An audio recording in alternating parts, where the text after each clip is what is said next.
If an attack is expected, the sirens will sound a rising and falling note like this. Why do different countries have so many strategies when it comes to nuclear weapons, when surely they all want the same outcome? And that is to avoid this.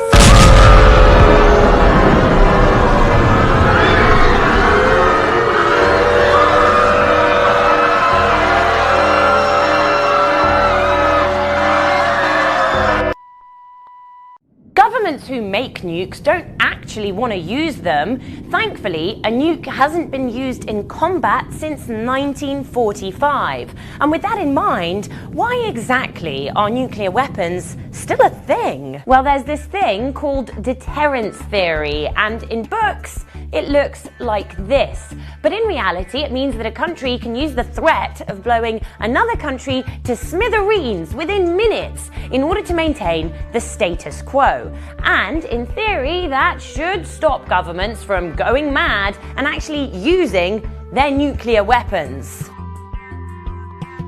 Another thing that's mad, quite literally, is mutual assured destruction. That's the assumption that all-out nuclear war would lead to the total annihilation of both sides. It's basically suicide, but it ensures that no one has an appetite for it. Command's forces are capable of extinguishing essentially all life on Earth within a matter of hours. So that's the theory, but how does it work in real life?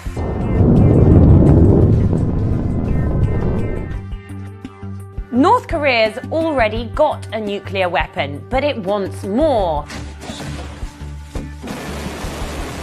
And Iran is giving the impression that it's trying to build a nuclear weapon. And it may actually be building a nuclear weapon. It really depends on who you ask.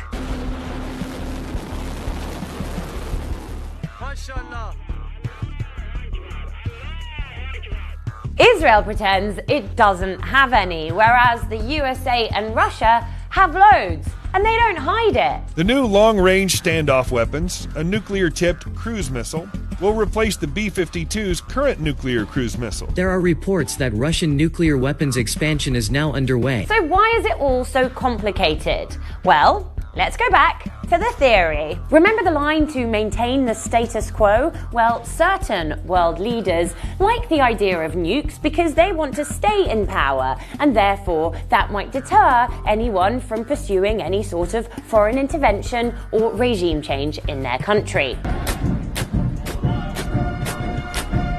Gaddafi wanted nukes, but he didn't get them. And look what happened to him. They pulled him out of the hole, and one fighter told me that Muammar Gaddafi said to him, "What did I do to you?" But other world leaders don't like the idea of being perceived as the main aggressor in the region. Is that you won't even confirm that you have nuclear weapons when the world already believes that you do. Why? Why keep that quiet?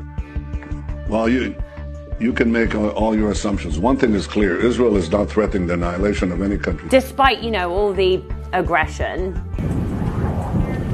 So while nukes might seem like they're all about war, they're actually all about politics.